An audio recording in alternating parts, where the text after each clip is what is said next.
Hi, I'm Teja Gerken with Peghead Nation, and I'm here today with Bruce Sexauer, luthier extraordinaire from Petaluma, California, visiting us here in Marin County in the Peghead Nation video studio. How are you doing, Bruce? I'm very well today, Teja. Thank you. Excellent. We've taken a look at 3 of his guitars here today. You may have seen the demos of the other 2 in the past already. We've now arrived at the largest of the 3. What can you tell me about this guitar? Well, this guitar is my big gun. I've probably made 15 or 20 of these over the years. This is called a JB-16. JB is my moniker for my fully asymmetrical guitar, which this is. Best seen from the back. You can see, if you have a good eye, that the guitar is not symmetrical. It's wrapped around the bridge, which has to be a bit twisted because the strings are longer on the bass side than they are on the treble side. And the entire guitar then has been made asymmetrical to reflect this little twist. Right. And what's the scale length on this one? This is what I call a long scale guitar. Typical. It combines Martin OM with Martin triple O.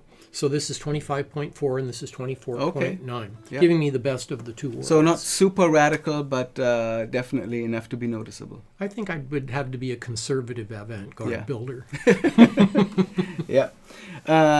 When you turned it around, we had a good view of the Brazilian rosewood you used on this, which is quite stunning. Some beautiful figure in there, awesome coloring. And is that a maple that you're offsetting that with in the purfling? Yeah, the purfling is maple, highly flamed and quarter sawn. So the closer you look, the more interesting it gets. Yeah, I was kind of, I guess I could say I was tripping out on that because it almost has like this little striping effect on it as you go along. Yeah, well, that's the on-off dot dash thing. It comes from the fact that it's highly flamed, very highly flamed wood. But if you look even closer, it's also got medullary ray fleck in it. So the closer you look, the more interesting it is. Yeah.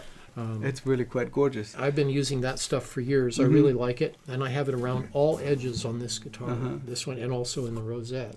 And I imagine you cut your own purfling? Oh, yes. I make that stuff. Yeah. I get a little help from Gurian Guitars with making it exactly the right thickness. But I resaw it. I choose the wood. I resaw it. I send it to him because he has a better thickness sander than I do. There you go. That's, of course, Michael Gurian, who is based up in Washington State. Still there. Has been a major force in the luthier industry for more than 50 years, really. Currently making lots of parts. He's the guy to go to for all your parts needs, correct? Exactly so. Yeah. And he's still building guitars. He's back to building guitars. He's back to building guitars. Yes. He's one of the very few builders who were in this scene before I was. Right.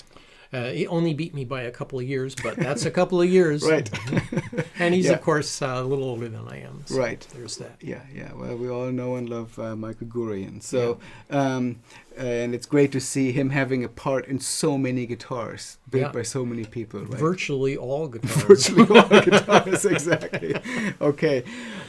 So this is one of the larger guitars you built. I believe our friend Walter Strauss is playing a guitar similar to this one. Yeah, his guitars is similar to this as they get, except that where this is Brazilian rosewood, his is Pernambuco. Right. Okay. And what's the top on this one? Is that Adirondack? This one is Adirondack. Yeah. Okay. Yeah. Beautiful. This is, it's a lovely set of wood.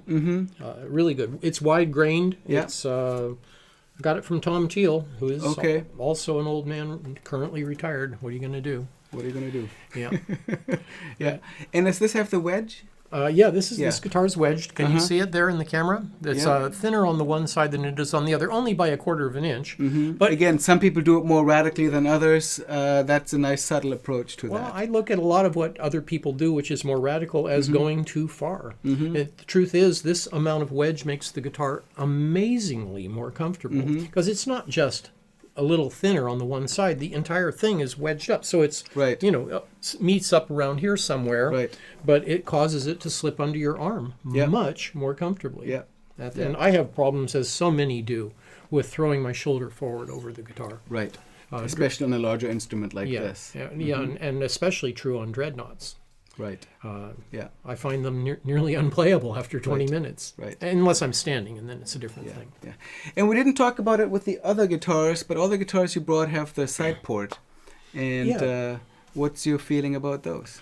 Well, I think that the side port makes an audible difference.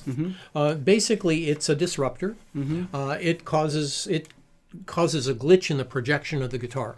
I mean, literally, the guitar does not project clearly to the same distance as a guitar without a side port. I can hear this. But what it does do is, having burbled the projection, it includes the player's head in the projection. Right. So near field projections increased.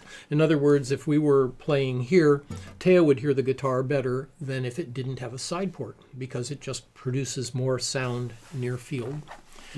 Everything's a trade-off. There is no free lunch. But for most of my customers, playing in rooms with 75 people in them that go back for 100 feet is a thing of the past. We have PA systems, and also most people, let's face it, are playing for their own pleasure and the pleasure of their buddy. Yeah.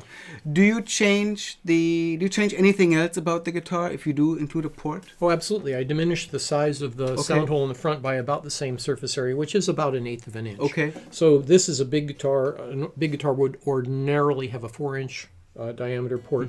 This has 3 7/8 inch diameter front port. Great. Yeah.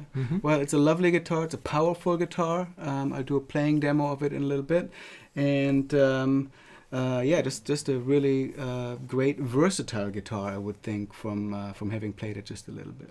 Yeah, I think so. I find these are surprisingly comfortable. The body wedge and the fact that the waist of the guitar has been moved forward, which moves it slightly over. I find this guitar incredibly comfortable, and I'm not a large person, 5'7", and yet this guitar fits me as well as any. It's a fantastic way to have a large guitar and not be overwhelmed by it. Excellent. Well, the 3 guitars that we've taken a look at here are sort of an example of the range of instruments that you build. Of course, you have a lot more models. You're not technically taking custom orders these days, but maybe if someone asked really nicely, you would still talk to them. Well, it allows me to be able to say no with a lot more politeness than I used to. But the truth is, I love working with other people and figuring out what they want. I like to imagine I'm reaching into them and grabbing the guitar lurking inside and manifesting it. However, technically, you are now building guitars that you just want to build. You have a few of them in stock at most times. So if people want to get in touch with you, they can find you online. We'll link to your website.